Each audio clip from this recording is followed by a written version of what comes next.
Welcome, Polly Case. It's so great to see you again, and welcome to the Seekers Forum. Thank you for doing this. Thank you so much, Mark, for having me. I'm thrilled to be here.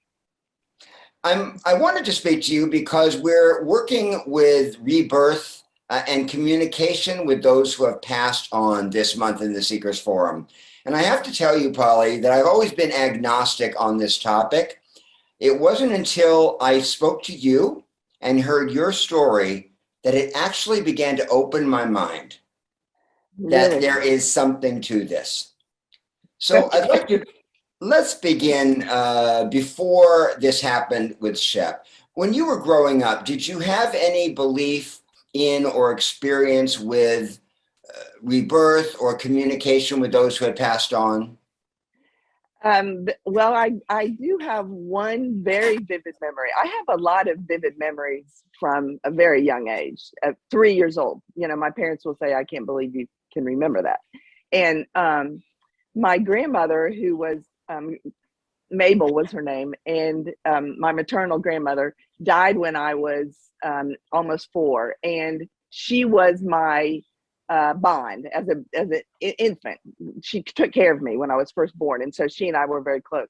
And she died when I was 3, and there was no explanation. And I know now the way my mother is about death, there was no talk about. I did not go to the funeral. There was just all of a sudden she was just gone. And I very distinctly remember thinking that I could talk to her through the hole in the sink in the bathroom. You know how there's that little drain hole, and I would lean over and talk to her. And not that I heard anything back from her, although maybe I did.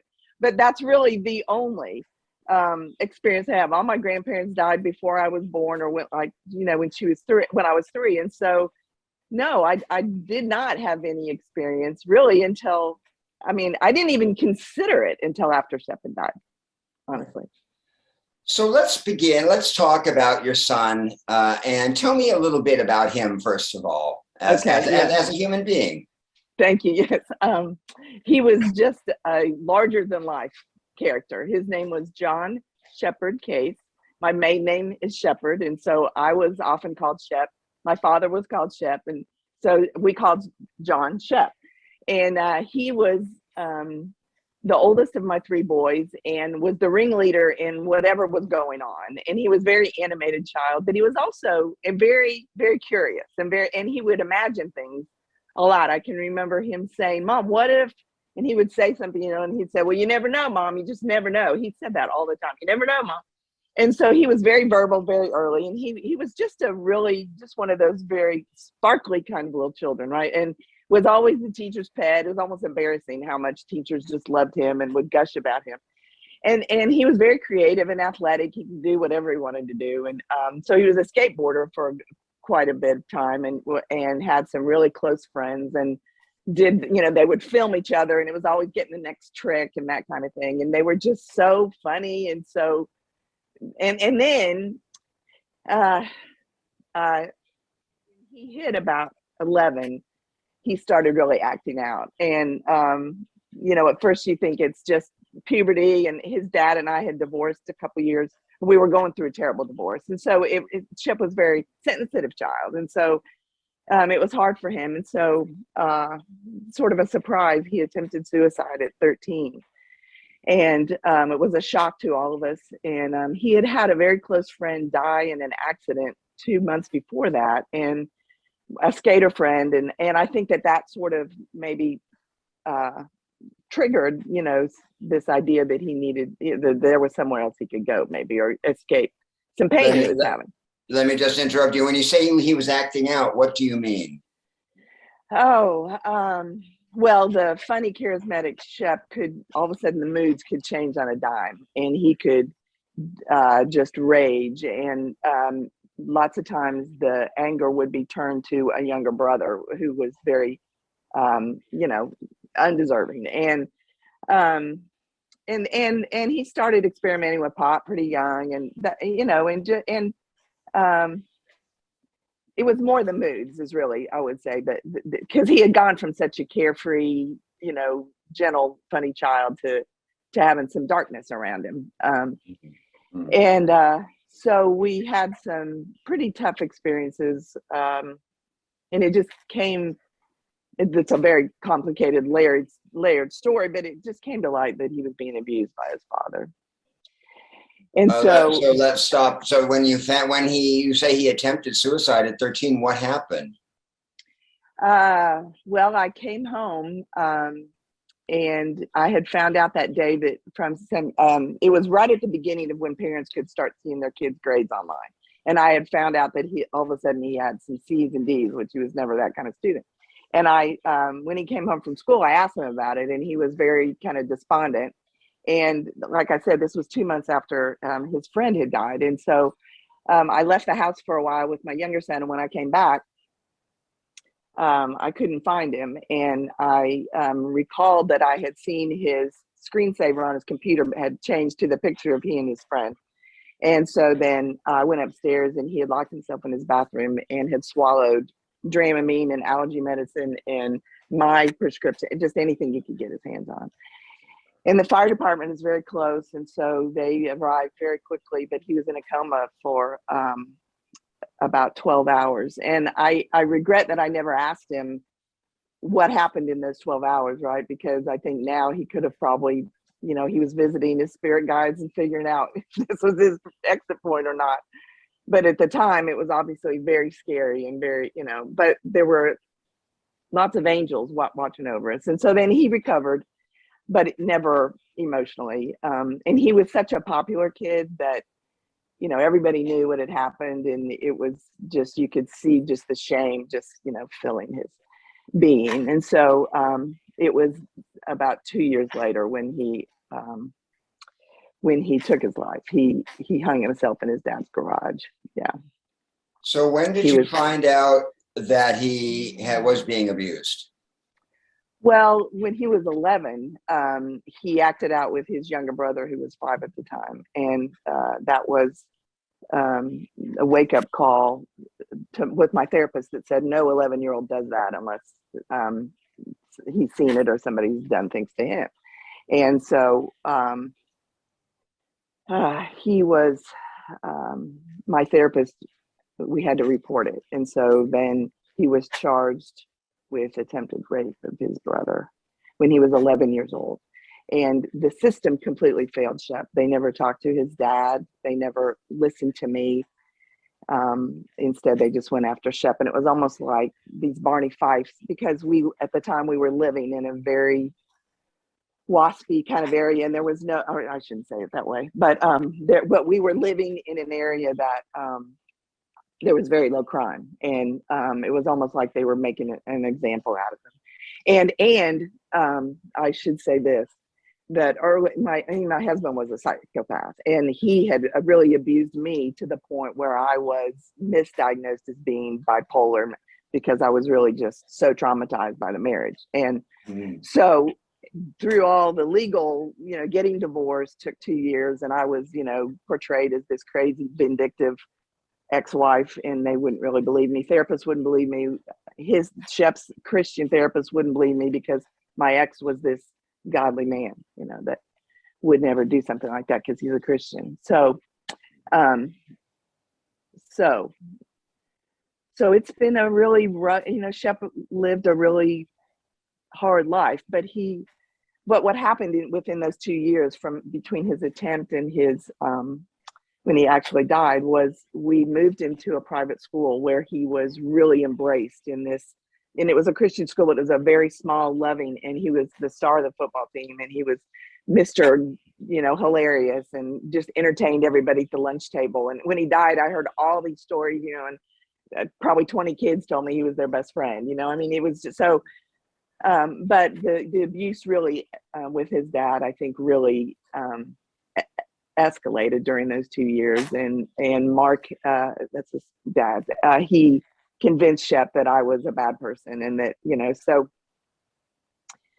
anyway, so there was, for a while there was a real separation with Shep and me. But I will say, though, that about that, even as distraught as I was, there was, in my heart of hearts, I knew that there was this silver thread between us. That's the only way I can, this between our hearts. And so I think that the challenge of those years when I was having to really fight for his life, literally in court and with therapists and with his father in the schools, and, you know, just for whatever he needed to really get out of what was hurting him so much. I think it really has served me well on the other side of it, and has, you know, even when I couldn't talk to him, when he wouldn't speak to me, I just knew that we would always remain connected, I guess. And so what you knew before he took his life that he was being abused? Yes. Yeah. Okay. Absolutely. Yeah. So he hanged himself at the age of 15? Yes, he was 6 weeks shy of his 16th birthday. And tell me what happened then, because that begins a whole other chapter of the story. Right. There's a lot.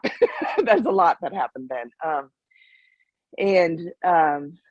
From that day, I couldn't say it in the moment, but from that day, magical things started happening to me, things that I could not explain with my rational mind. And bear in mind that I'd been told I was crazy for a lot of years. And so there was always this kind of doubt, you know, am I making this up? Am I dreaming this? You know, but so right away, I started getting signs from Shep. And so did his girlfriend, not just me, and actually a lot of folks did, honestly. But he started communicating with electronics, and yeah. Can you give me an example of what you mean by signs?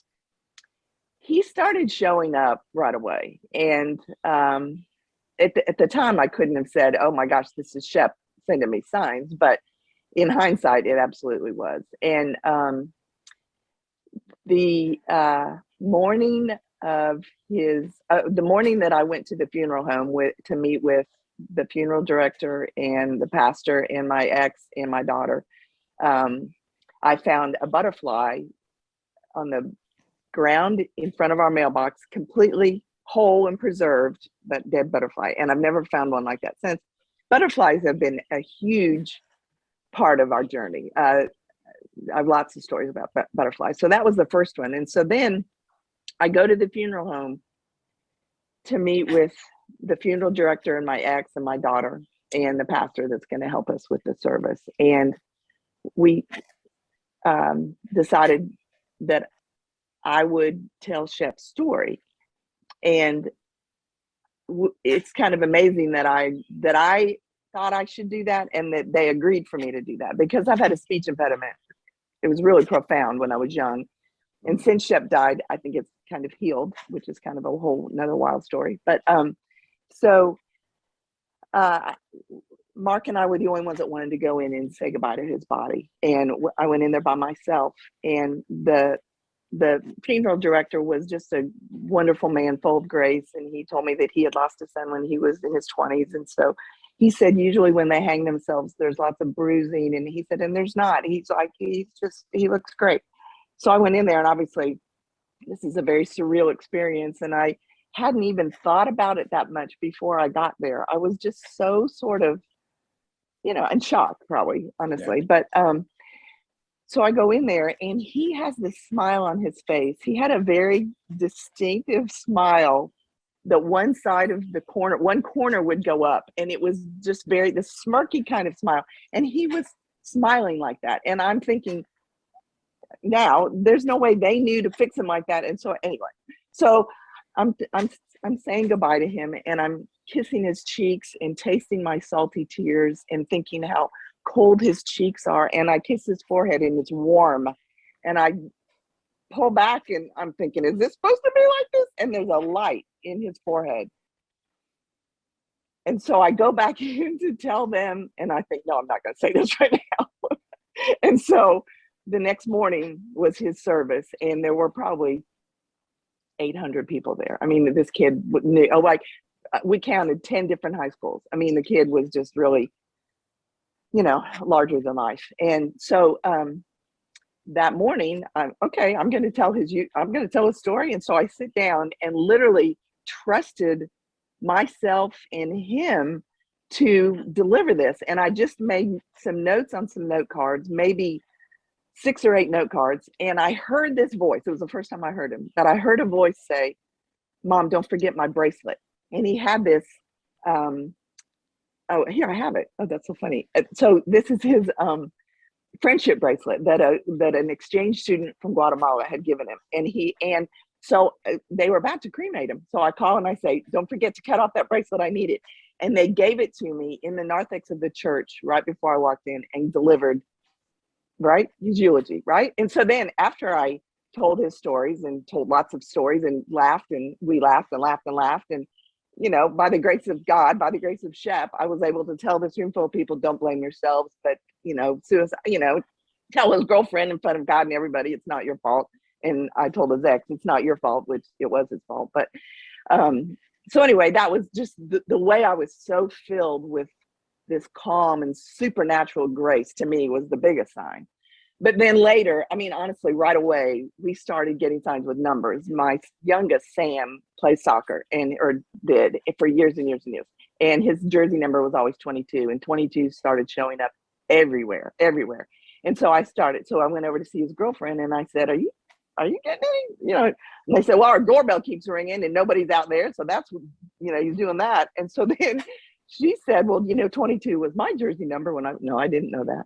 And so he started showing those kinds of signs, and it's continued. I mean, it's just, and it's an energetic thing that I had never experienced, until he died. And now it's just a way of life for us, honestly. Mm. So tell me about a butterfly. Tell me about these butterfly stories. Okay. This is one of my favorite things. I've written an essay about it, and it's probably one of my very favorite stories to share. I wrote it a long time ago. But at the time that Shep died, I worked at Vanderbilt, and it's a beautiful campus. It's actually a arboretum. There's just lush flowers everywhere, and so there are butterflies everywhere. And right away that summer, the very first summer, I started noticing that they were just annoying me. Obviously not annoying, but just flying around me, landing on me, landing on the sidewalk right in front of me. They were just around me all the time. And so that was, it was fun, right? And so a sidebar, my next son, Andrew, is a musician. And at the time that Shep died, we were listening to Coldplay a lot, really loud. He was in the 8th grade. And so that's pretty much, we didn't talk in the car. We listened to Coldplay really loud. And so we had seen them in Nashville, and when they played, or at that tour, when they played Lovers in Japan, they shot off this butterfly confetti, this tissue paper butterfly that is just glorious, right? So we'd seen them in Nashville and knew to take a bag to collect some when we went to see him in Charlotte. And so we go to this, just the two of us, and we're waiting, people watching. Oh, our seats were bumped up to the 4th row mysteriously when we arrived at Will Call. But so we watch one little yellow paper butterfly, come down from the container. And so that was like a little wink from him, I felt like. And so then the very next week, I'm driving to Vanderbilt on the interstate, 70 miles an hour, and a yellow butterfly is in front of my windshield, not smashed, but just in front of my windshield, riding along with me. And then that happened the next week. And so I'm thinking, what? So the next weekend, I go to a park. We are so lucky. We have this amazing park in Nashville that's just huge and lush and so well preserved and protected. And I was walking there with a friend of mine who actually is a psychic. She started seeing Shep when he first died. She saw him in my house on top of a pickup truck at Sonic. Anyway, we were walking, and I was telling her about the butterfly thing. And we stopped to rest, and one landed on my hand, and I said, oh my gosh, look at this, I'm telling you. Well, within 5 minutes, there were 9 butterflies on my back, on my arms, just like hanging out on my body. And so, okay, this is crazy. So then we headed back to the cars, and it was an hour more walk. And the first one that started with me on my hand stayed with me the entire way back to my car. And so, and we didn't have our phones with us, but we got the phone out of the car. It waited on the top of the car. Then it landed on my shoulder, posed on my shoulder for her to take a picture of me with this butterfly. I get in my car, it flies in and lands on my chest, right? I put all my windows down. It rides with me home 15 minutes. follows me in the house, goes up into the window of the sunroom, and I'm thinking, okay, this is crazy. So then later on, I think I need to shoo him out, get him out of here. He wants to go back outside. So I try to shoo him out, and he flies into the ceiling fan, is knocked to the ground, and then takes off. And he leads me, I'm not making this up, he leads me through my kitchen, through my bedroom, take a right into my office. And instead of going for the window, he attaches to the last photograph of me taken with my 4 children on my altar table where I meditate. And that butterfly stayed on that table for 2 days and then died on top of my great grandmother's Bible. Right? Right. Let's go back a little bit. When did you start to consult mediums, psychics? Did you did look for confirmation from professionals? Is that right? I did, but it took me a little while. However, he led me, Shep literally led me to a psychic I had never even thought about, right? I was not familiar with that idea at all. And a couple months after he died, the minister who spoke at his service had talked about, his message had been about, in every moment we have a choice between yes, no, or okay. And if Shep had just found okay, and if he had just been okay, and it was all about kind of being okay, not. And so he sends me a chapter of a book he's writing entitled Okay, and I love it. And he wanted to, ask if he could use his real name. And so then I go walk down, there's this gift shop near Vanderbilt last place I shopped was Shep, and I go in there and I'm looking around. I'm the only person in the shop, and I find this piece of art that's a bisque tile with some etchings, and it's a post with some arrows and the word okay, like choices with the word okay. And I go up to the counter laughing and crying, and I'm like, oh my God, I got to tell you what just happened. My son died by suicide, and and I tell him what just happened. And the guy comes from around the counter crying, gives me this huge hug and says, I know God sent you here to talk about this. I had a friend who died by suicide 3 weeks ago, and nobody can talk to me, and I need to talk. So we had this wonderful conversation and talk. And he said, I know somebody who can talk to dead people. His name is Frank, and here's his name and number. And I'm like, what? Right, sure. So I put his number in my purse, put it in my drawer at home. And it took another year and a half till I was at Esalen at a workshop with Ellen Bass doing poetry, which I had met her through a wonderful set of circumstances at Vanderbilt. I happened to work in the Humanities Center, and the faculty group that year was studying trauma. So, it's like, okay, works out for me. So I met all these wonderful people who helped me through my trauma. And so, so I'm on the massage table overlooking the Pacific and have this crazy experience where he's talking in my head. I can hear him. And so I go back to the workshop and just stream of consciousness and make a pact with Shep. Yes, we're going to write the story, and I hear you and I understand. And so as soon as I got home, I found Frank's number, and within 2 days I was in his office, and he literally brought him through with the most jaw-dropping details you can. I mean, it's just, yeah. So can you walk us to the best of your memory? Can you walk us through that first meeting with Frank? Yes, it's fabulous. So Frank is his mother is direct Italian. I mean, firstborn Italian, and he grew up in LA. And when he was 16, he was helping the LAPD solve crime, and he worked in Iraq and did remote viewing and stuff for the military. And so he's very gifted, right?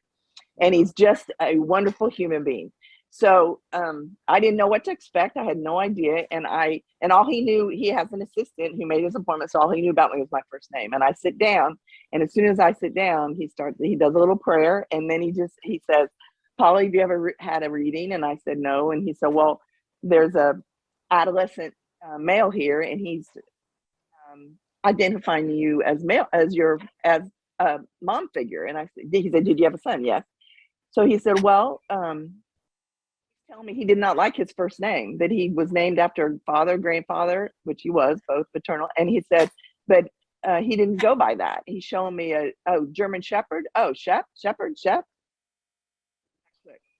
And then he said, he's showing me a house in Green Hills that's set back from the road, and there's a ditch with a wooden bridge across it. And you go around the driveway to the back. That was exactly the house that we moved to after Shep died, a year after Shep died.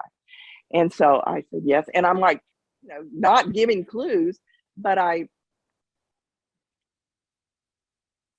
was just blown away from the very beginning. And then he kept saying, he keeps showing me your arms. He keeps writing the word love on your arms. And then he'd say, okay, let me look again. And then he'd say, and he would look up at the sky. It was like, or at the ceiling. And it was like he was actually seeing Shep, which he does. Now I know he actually can see Shep.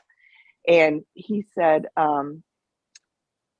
he's taking responsibility for his passing. I said, yes. And then he said, he keeps on something up here with his head. And I said, well, he hung himself. He said, yeah, because he's showing me it wasn't pills, it wasn't this. And then he said, now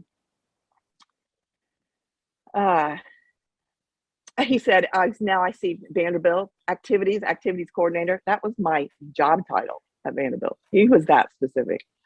So then he went on to name my other children and, just really described Shep to a T. It was almost like his personality, it's almost like he takes over his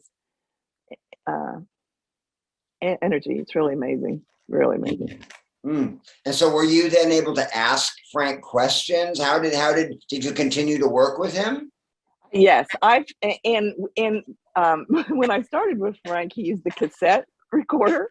So we've graduated, now to iPhone recordings, but we record everything, right? Or we record these conversations. And I've had, over these 13 years, I've probably had maybe 20 readings with Frank. And then I've also had lately, well, sprinkled throughout, but I've had other mediums, because now Frank knows our story, right? And actually Frank and Shep got to be buddies. They hang out a lot together. It's really cute. The sidebar, Frank's really kind of a shy person, and he was just getting started doing these kinds of things, and now he's booked a year out.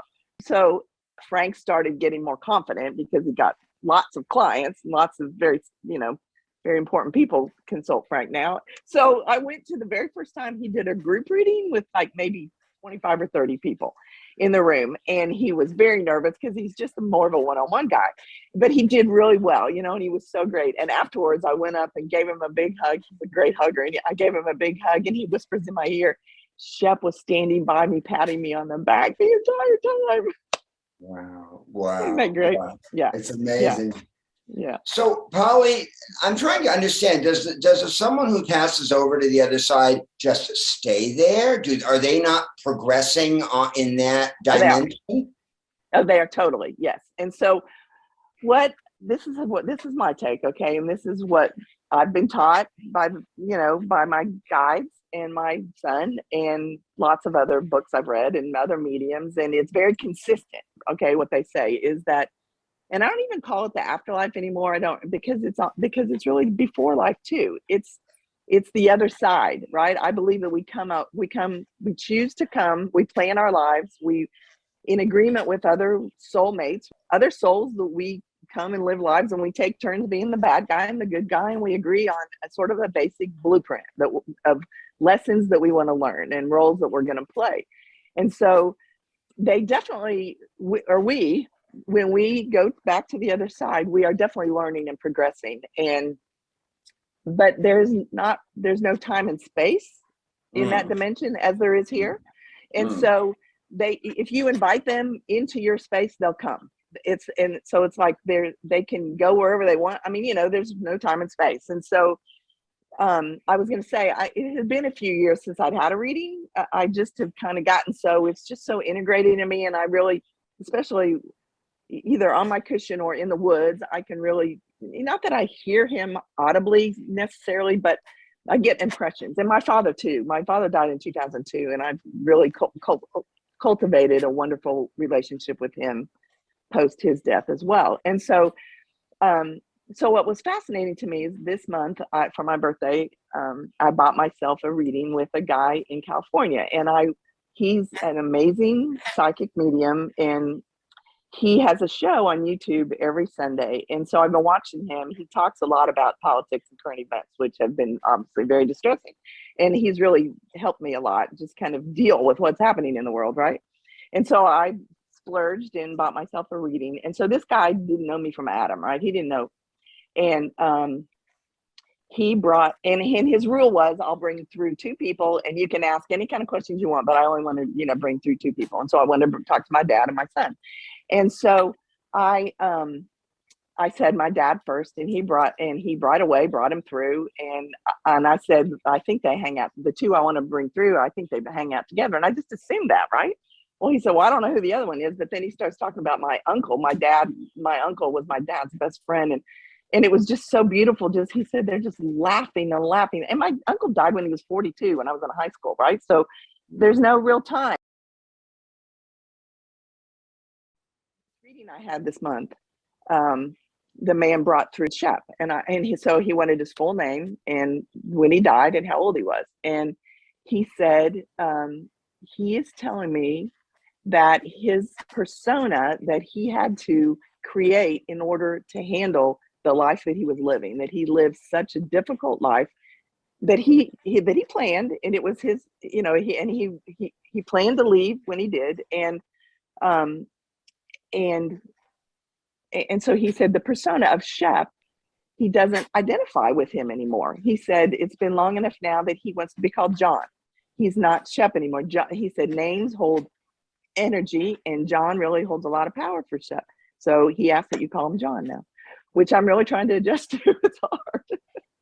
But so that, so that's, and also what's really amazing too, is that he said that my grandmother, Mabel, was with Shep and had been since he died, and that she has been sort of this nurturing influence for him. So yeah, I think it's a very fluid thing. And I think what comes through the most strongly for me, and the most important lesson of all of this, is that free will is fundamental to the human experience, that we can choose whatever.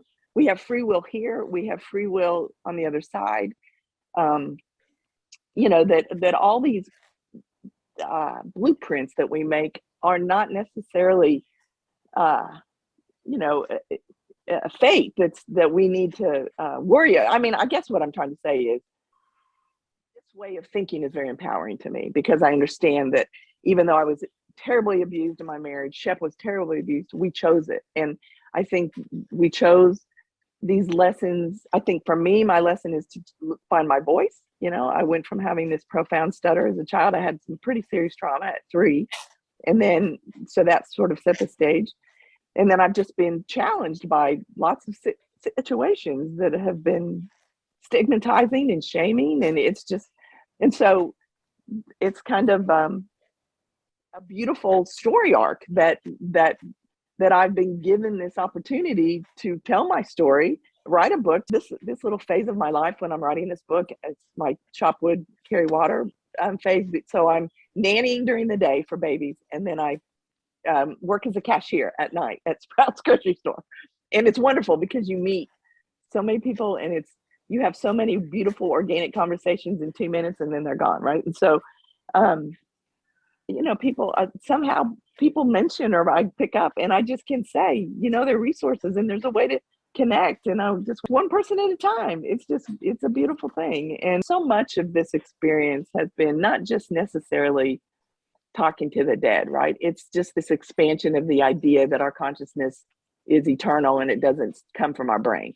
And so, and therefore it's, the whole idea of the collective consciousness. And that's something I learned about in college, and then I put it away and it definitely served me, because I don't think if I didn't have that foundation, then I'm not sure that I would have been so receptive to what has happened, and these new ideas and all that. But I have lots of journals, but lots of them only have, half full, because I'm not a very committed journal. I'm sorry. I'm not, but when I journal, it's like some emotions. It's like I don't have to look very hard to find some really good material, right? So I recently had my floors done, and so I had to pack up everything as if I was moving. And I found some journals that I thought I had them all gathered, and I found some. And the first one I pulled out of the box was from 2012, and that was the year that I met you. And as luck would have it, I was signed up to go to a workshop with James Redfield that wrote the Celestine Prophecy books, right? And I had found out about that book from a random person in the Phoenix airport, looked at me and said, "Hey, you need to read this book." Okay. So, so I was like, okay. And that's kind of the flow I was in, right? And I love that series. And so it really was one of the, really seriously opened me up, right? And so I signed up to this workshop, and 2 weeks before the workshop didn't make, and they said, well, pick anything else and we'll let you come half price or something like that. And I'm looking, oh, Mark Matusik writing a memoir. Okay, well, I guess that I'll go to that. And that workshop was called The Untold Story. And can I read you my intention that I set for that? Okay, Of right? course. Okay, so this is Friday evening, Mark Matusik, The Untold Story. What is my intention? My hope is that I can truly grasp the idea, the belief that I am called, meant to write, that I can get a clear path in my mind that honors my heart, that honors Shep's life. I want to disengage from any fears or false beliefs that may stand in my way of writing these stories about Shep. I want to reconnect with that pact that we made at Esalen, plug into the energy that will sustain me through the next few months. I thought in a few months I was going to write a memoir. Isn't that funny? But so at this reading that I just had, I asked permission from my dad and my son to tell some of the gory details, and because they're foundational, you got to have the dark and the light, that's the whole deal, right? And so they both said absolutely yes, and your book is going to be out in 3 years, and it's going to really help a lot of people. And I've been told that many, many times, but I really am embracing it now. And he said, and they want to give you the working title. And I said, well, I already have it. I said, I want to call it Hey Shep. And because I was called Shep, and they both were called Shep at some point, and I'm feeling like my higher self can connect with them. And Hey Shep includes the Shep Collective, right? This is my idea. He's like, no, because he's not Shep, he's John now. Okay. But he said that the title that they are giving him or telling me is The Untold Truth. There you go. So maybe it'll be the untold story, the untold truth, who knows? But it's pretty exciting, and I'm really, I'm excited to tell it.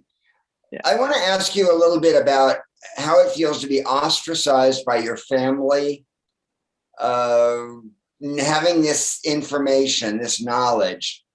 How do you cope with losing the trust, the confidence, the belief of people who love you? How is it possible to sort of stand by your convictions in that situation? Oh, it's been one of the hardest things I've ever had to do. Or I am doing. I'm not done with it. However, I've had, this is sort of an ongoing thing. In 2001, I was misdiagnosed as being bipolar by a Vanderbilt doctor who didn't stop to ask what was happening at home. And in 2001, people weren't talking about narcissistic abuse, or, and people weren't really even opening their minds to the fact that a preacher's kid could be abusing his wife or his son, or, so for some reason, my family just really latched on to that. And so I feel like, the last 20 years has been spent trying to just toe the line and show that I'm sane and normal and not mentally imbalanced and all that, right? And so I don't live in the same town as any of my family of origin. And after a few years, I finally got so I didn't really care, and I would tell them some stories, and they would kind of like let themselves let their guard down and oh my,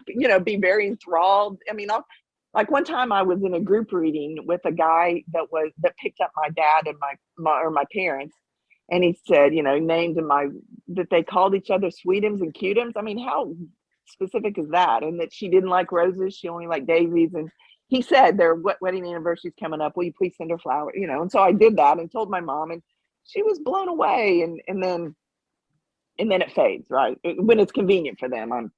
So the way I've dealt with it, honestly, is I had, just like I said, just a phenomenal therapist who really helped me just find my voice and find my center. And there's tons of people who have had the same experience as me.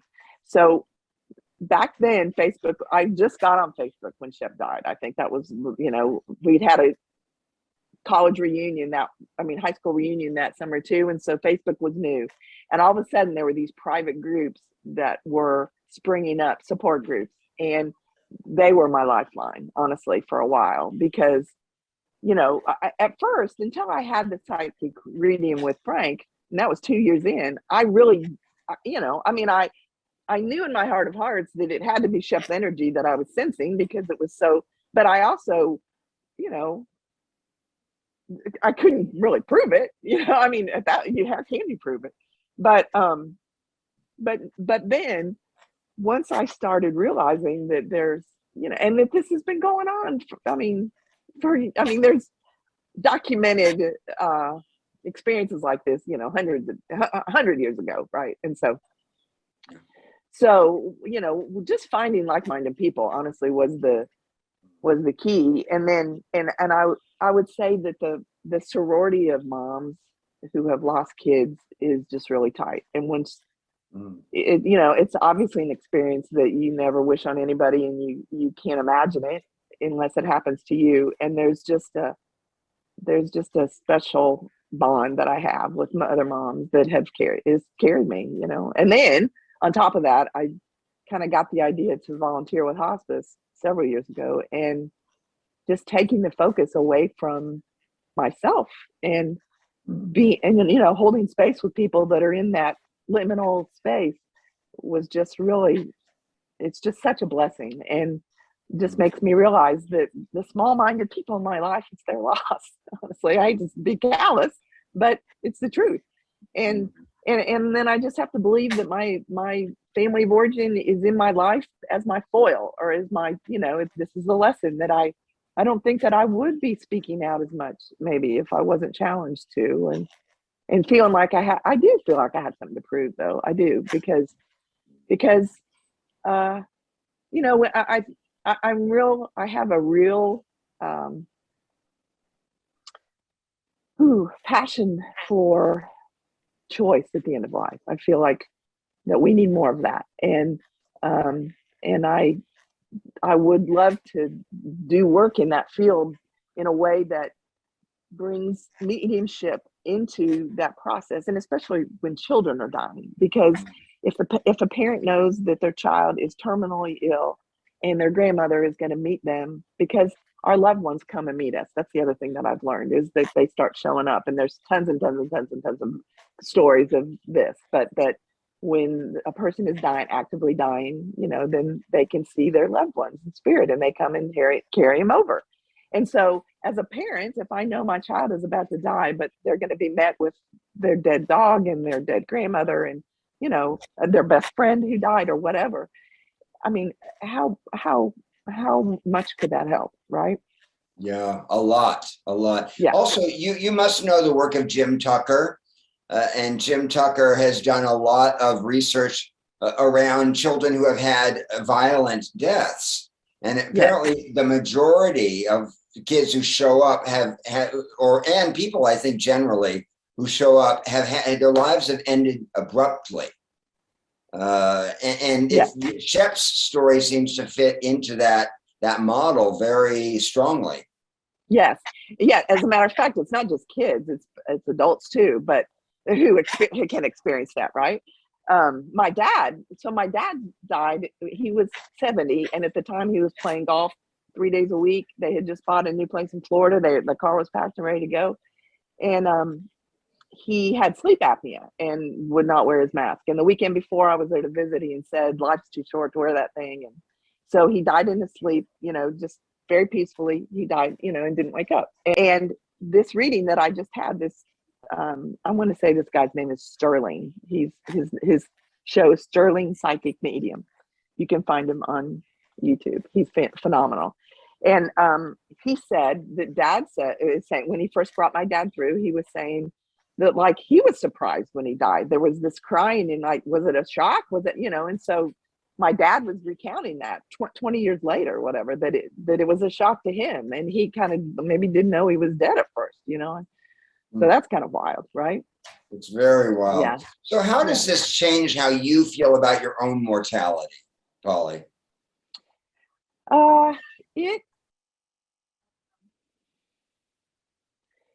It has there's two sides to the coin, right? It has made me incredibly grateful for my life, that has been very rich with lots of learning, lots of heartache, but lots of learning. But it's also made me more open to any kind of ending. I will say any kind of ending. You know, I mean, there are times where sometimes I do think about leaving myself. I mean, I will say that, and not in a morbid way, because I really see it as just sort of opening the door to the next room, you know? So I don't have any kind of fear at all. And I would say that there's times I really look forward to it, to dying. Mm-hmm. You know, to be free. It's been a hard life, you know. It's been but then I have these kinds of conversations and I realize in my life I still got a lot of stuff I got to do. You know. And a couple more questions. Has it changed your relationship with your other kids? Well, yes. It's I mean, now it's been 13 years, right? And they've grown. They were 14 and 9 when Shep died. And then my daughter is 35 and she has been very much removed through this whole thing. So she is my daughter, but she was not really close to the boys and and she has pretty much shunned me for these ideas as well. So, but for my 2 boys, I will say that it has made us especially close. I think, and we share a lot, and now they're 27 and 22. And I mean, I think all moms, when their kids get to be in their 20s, you kind of treat them more like friends, right? But I've probably more of a friend than a mom than I should have been. Growing up, I've been more lax about things that my old self, you know, cared about, which is not necessarily a bad thing. I'm not ashamed of, you know, being the mom who said, okay, you can smoke pot, you know, because really I don't sweat the small stuff like I used to. Mm-hmm, mm-hmm. You know, and it goes both ways. They don't give me a hard time. I mean, they're the sweetest, kindest gentlemen, and have, you know, I don't think they've raised their voice or argued with me in 13 years, honestly. So right? That's saying something. Yeah. That's saying a lot. Right. Right. So I want to ask you one last question, Polly. What do you say to the person who wants to believe but can't, is simply blocked by their own skepticism, their own cynicism, and trapped in fear of mortality, which so many people are? What kind of advice would you give to that person, knowing what you know through this experience with your son? Oh, well, it sounds cliche, right? But I would just say, please open your mind to the possibility that there is way more to life than what our eyes can see, that our loved ones are around us just because we can't see them. Their energy cannot be destroyed. That's a fundamental law of physics, that energy cannot be destroyed, right? It can only change form.